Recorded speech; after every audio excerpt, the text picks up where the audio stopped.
William Burns had to fly to Ukraine in the fall, I believe, of 2022, and tell Zelensky, you're stealing too much. The United States knows he's corrupt, but I think the number that he was skimming off the top was 400 million. And Burns said, that's just too much. We can't hide that. It becomes too obvious. Ukraine is just one big giant con game. It's a money laundering machine. And Zelensky is that vehicle through which all this happens. So even though they're losing on the battlefield, Zelensky still enriches a whole bunch of very powerful people, including people in the military. And as long as that money's flowing, those people have a vested interest in keeping Zelensky in place. But eventually, and I think it's going to be sooner rather than later, his numbers are going to come up.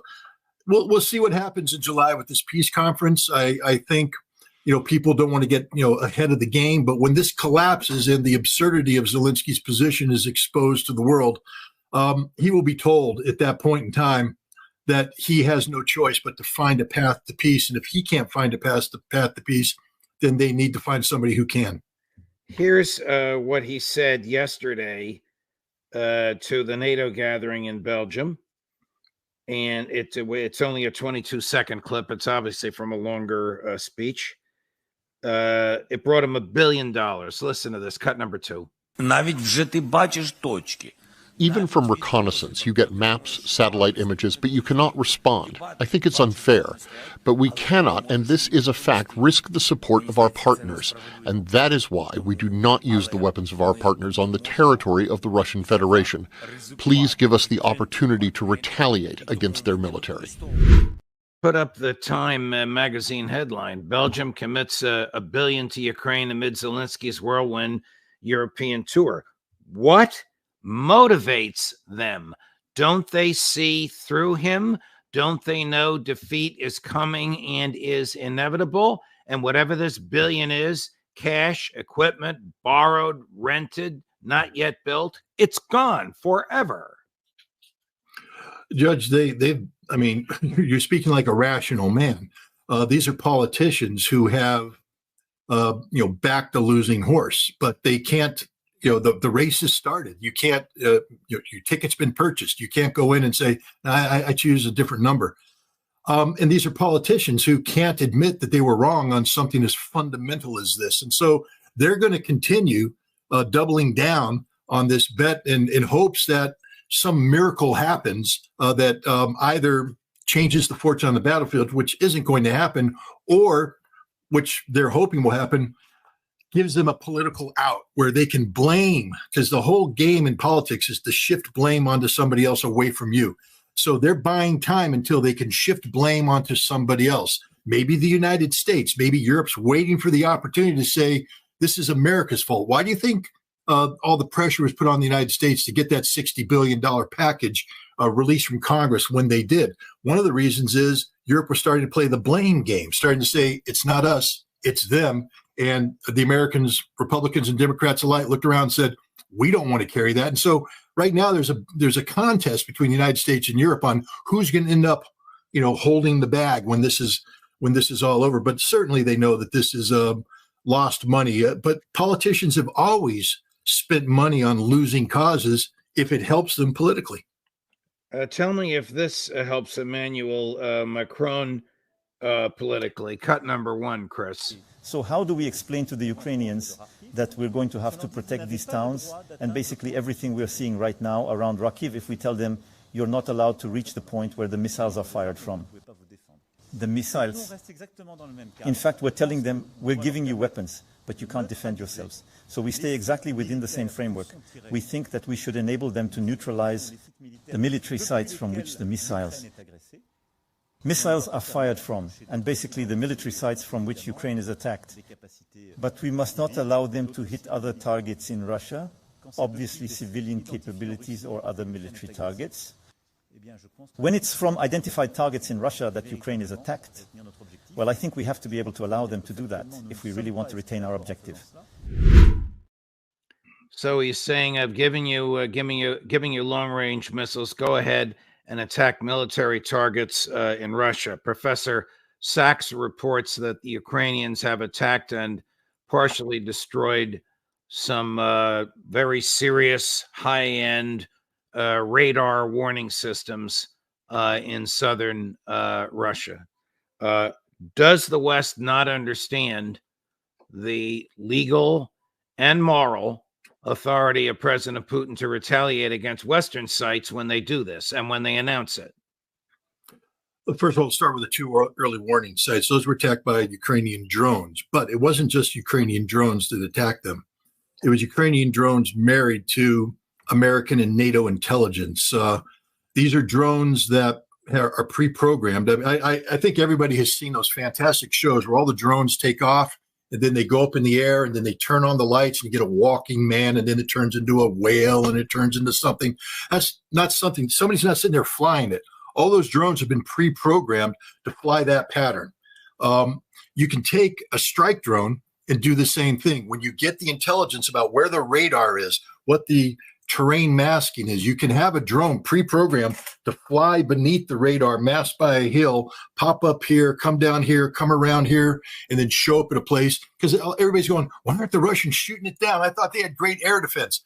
Well, there's some things that you can defend against, like airplanes, missiles, cruise missiles. Some things you're not ready to defend against, like this new weapon system, this drone pre-programmed with the intelligence to evade radar. So the Ukrainians have done that and attacked these two early warning systems. I will say this, had those sites, these two early warning radars, been attacked by Scalp missiles, which is the French missile, or Storm Shadows, we would be in a completely different game. And this is why, and this is where Macron needs to really start putting his thinking cap. You give the Ukrainians Scalp missiles, but he knows that the final technical details of the targeting is done by French technicians on the ground using intelligence from French satellites. He knows the Ukrainians play no role in this whatsoever. And we know this because the Germans, when they had their telephone call intercepted about the Taurus missile, admitted this was the case. They gave up the farm. It's all being done by the French. Now, they were talking about hitting the Kerch Bridge. They were talking about hitting sites in Crimea. And Russia has basically said, we're not going to go to World War III over those kind of attacks. But if you start attacking inside Russia, it's not Ukraine doing this. It'll be an attack planned by France using French intelligence, using French resources. And Vladimir Putin has come out and said just the other day, he said, we know this. And the way he talked about it, he said it's space reconnaissance, satellites. If Macron gives the Ukrainians the green light to use French weapons programmed by French technicians using French intelligence to strike Russia, it's the same thing as France attacking Russia. And Russia has made it clear that it's going to treat it that way. And that's what Macron doesn't understand, is that Russia isn't bluffing. In this case, the French satellite will go goodbye. The French ground control station will go goodbye. And any target outside of Ukraine that was involved in this will go goodbye. And this is a very serious thing, Judge, because at that juncture, France will scream bloody murder. They won't acknowledge that this was a Russian retaliatory strike. They will claim that Russia has attacked it and seek Article 5 protection from NATO. And the moment NATO votes for Article 5, Russia will nuke everybody because they'll just assume it's now a general war and they're not going to wait. And so this is the stupidity of Macron. This is the danger of Macron, the danger of Schultz, the danger of Richie Sunak. This is the danger of Tony Blinken saying the same stupid thing. We're going to give them a green light. Don't they know that the Russians know that all of the intelligence that goes into these precise weapon systems aren't done by Ukraine? Ukraine lacks the technical capacity to program these weapons. All Ukraine does is launch them, but every other aspect of this weapon was done by other nations. And here's the other thing too. Macron shows the map with Russia. He said, we must strike these. I have a very bad French accent. I won't even try. These sites up here. Doesn't he realize that in the Kremlin, there's a Russian general that says, look at Poland, look at the Baltics, look at France, look at Germany, look at England, look at Romania, look at Italy. These are all places where the Ukrainians do things that would normally be subjected to strike. They were just in Belgium. Do they not know that when a Ukrainian pilot is being trained at a Belgian airfield on weapon systems that are designed to be used against the Russians, that is a legitimate target? And so if they start attacking Russia and say, well, Ukraine has a right to strike those targets, You're sort of saying that Russia now has a right to strike all of Europe.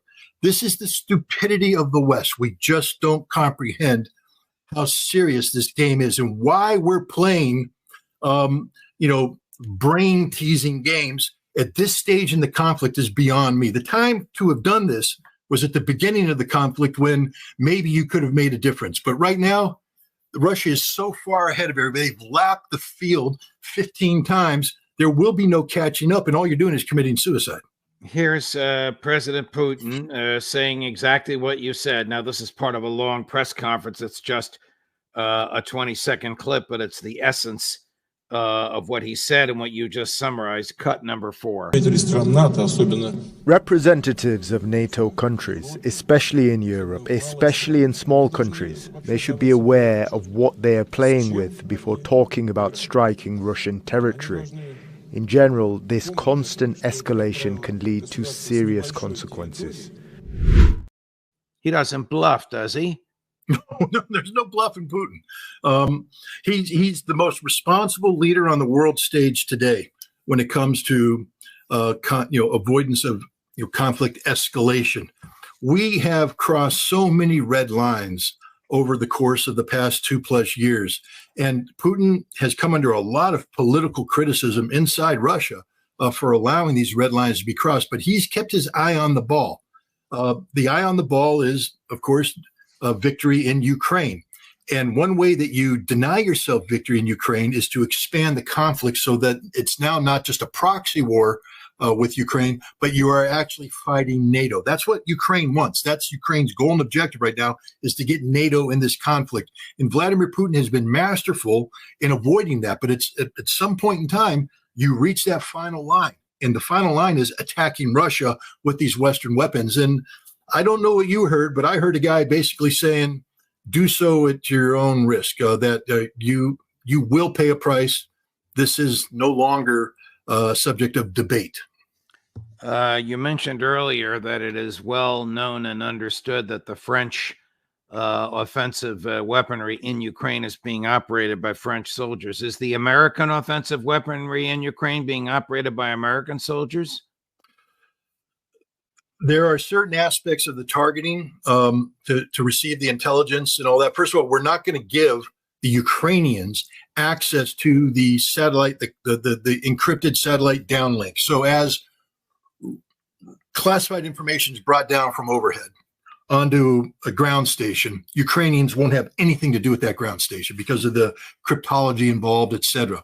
So there's Americans there. Now they turn this into a targeting package.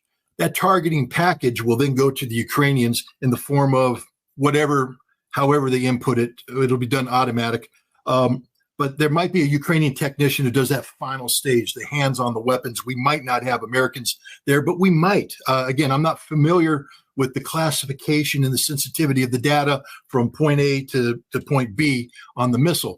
But I can guarantee you that the vast majority of it, Ukraine will not have a single eye, ear, hand, nothing. They won't know anything about it because it's extraordinarily sensitive information. So we have Americans on the ground doing that, which means that we are picking the targets. It means that we have sat down and said, this is what we want to hit, collect the intelligence, download the intelligence, turn it into a target to get to Ukrainians, and then they push the button.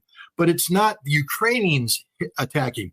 It's the United States attacking. And again, President Putin is fully aware of this. We're going to take a break. When we come back, we'll talk more about Russia's strategic advantage and how the Eastern European countries want to go with a winner. And that's why they're looking toward Russia. But first, this. You all know that I am a paid spokesperson for Lear Capital, but I'm also a customer, a very satisfied customer.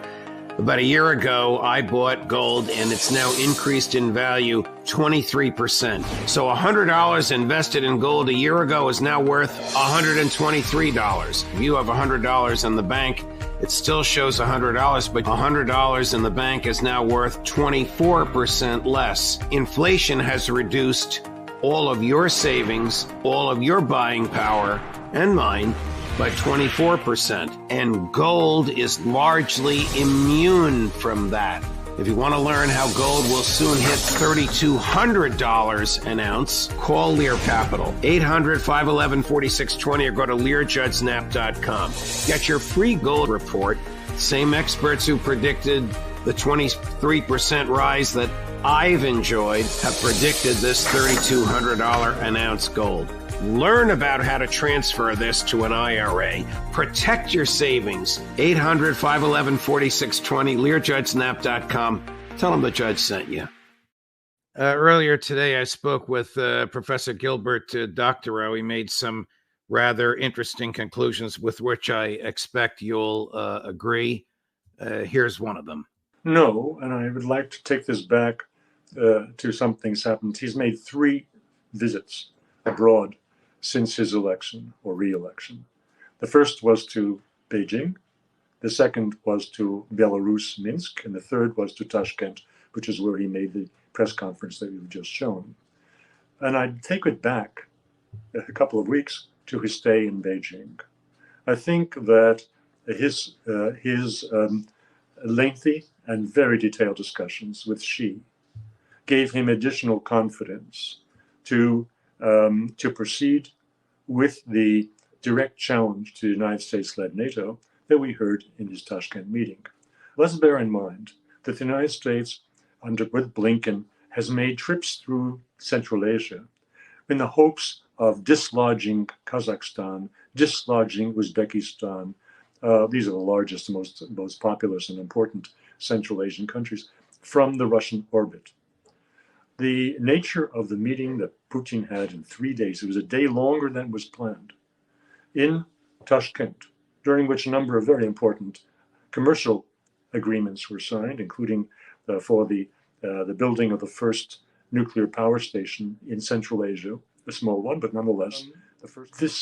This type of warm greeting, without any side glances to those who are giving the come hither note, like Mr. Blinken, tells you that Central Asian countries are behaving as normal countries would. They go with winners, and they have sensed that Russia is the winner in the war with Ukraine and NATO. This is very consistent with what you said at the outset of this interview, Scott, that Putin is the smartest guy of the bunch. Well, he's not just the smartest guy. He leads a very capable nation, a nation that has healed itself for the past 25 years, a nation that has tremendous resources. One only needs to reflect back on a speech made by Margaret Thatcher back in the 1980s about how powerful Russia was. She claimed that, of course, the West wins because of the strength of democracy. But, the point is Russia is largely self-sufficient in its natural resources. It can export tremendous amount of energy resources, a sustainable flow of income. And it has a leadership that has been stable for a quarter of a century, and it's built institutions that are likewise stable and capable. People don't understand Russia, but once you do understand Russia, you are immediately struck by the competency of the people who occupy every position of government. Extraordinarily competent.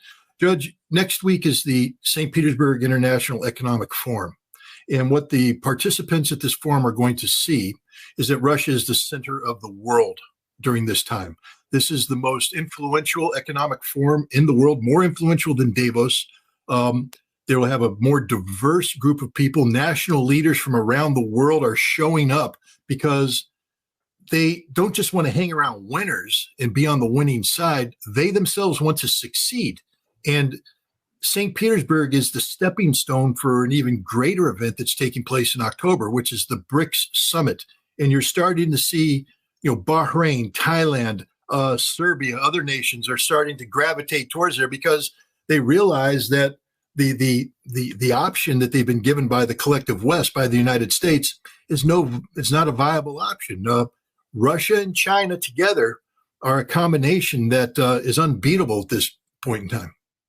Whose military is more capable? Whose offensive weaponry is more lethal? Russia or the West? I'm defining the West as Western Europe and the U.S. In a conventional ground war, Russia has the West beat hands down. The West does have an extraordinary large arsenal of long-range precision strike cruise missiles and conventional weapons of this nature. So we are capable of doing serious damage to Russia. But understand that the vast majority of this weaponry is has its capabilities because of connectivity with overhead. If there's a war between Russia and the United States, Russia has the best anti-satellite capability in the world. And they will shut down America's satellites, which means all of the weapon systems that we think are going to work as advertised no longer work as advertised, and we've lost that advantage. The United States and Europe, let's not kid ourselves, they still pack a punch. This is why Russia's being careful. It's not just a nuclear punch, they pack a conventional punch. They have missiles that can strike targets in Russia. Russia doesn't want that war. It doesn't mean Russia's going to lose that war, but no nation invites that kind of death and destruction on a civilian population that it loves. The Russian government loves the Russian people, and they've worked very hard for the last quarter century to turn Russia around to be what it is today, and you're not going to throw that away overnight and create the opportunity for the West to, destroy a lot of this infrastructure. So the West does pack a punch, but on the battlefield where the hard fighting is done, Russia dominates, and on the nuclear side, Russia is a dominant power. But you don't want to write off the West completely. This is a warning I give to a lot of people who keep saying, well, America's on the decline. Yes, America is. But, Muhammad Ali was on the decline when he still won world championships. So, we can never forget that the United States, we spend almost $1 trillion a year on defense. A lot of that's wasted, but a lot of it goes to buy very capable weapons that are in the hands of highly trained professional warriors. So, I don't want to be dismissive of NATO and the United States, but right now Russia has the advantage across the board. Do Rishi Sunak, Olaf Scholz, Emmanuel Macron, and Joe Biden understand the essence of what you just said? They do, but one of the big problems is that they combine this the Muhammad Ali and the decline phase cockiness with a lack of respect for their opponent. Ali didn't get knocked out until he got knocked out. And up until that moment, he didn't think he was going to get knocked out. We continue to believe that Russia is bluffing, that Russia doesn't have this capability, that their military, this is just a passing moment, that they can't sustain this. This is all false. The Russian military is extraordinarily professional.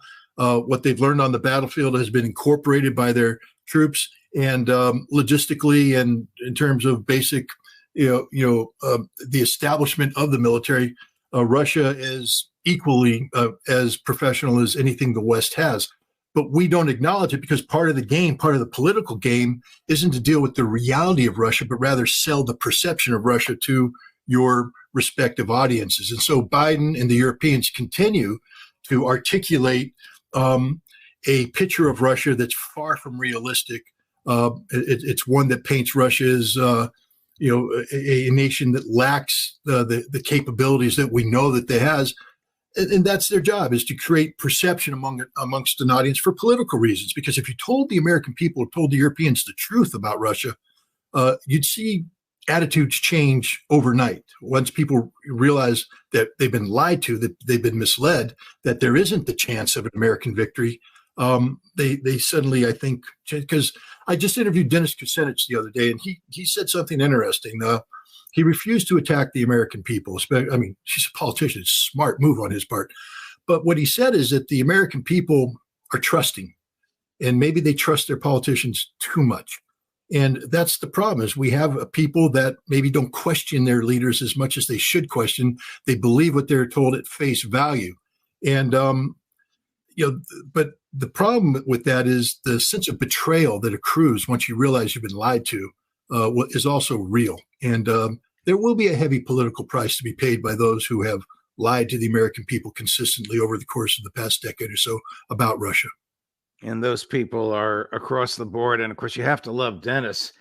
If Dennis gets sent back to Congress, he'll be the George Galloway of the House of Representatives. Well, more importantly, you're probably looking at it as close to an evenly split House as you can imagine. And he's an independent. Right. So he actually could become sort of the Joe Manchin of the House of Representatives. Yeah. I'd bet my money on Dennis on all the key issues, war and peace and civil liberties. Scott, thank you very much, my dear friend. We'll talk to you again soon. All the best. Thank you. Coming up at 3 o'clock Eastern, Professor John Mearsheimer, and at 4:15 Eastern today, Max Blumenthal. Stay with us. Judge Napolitano for Judging Freedom.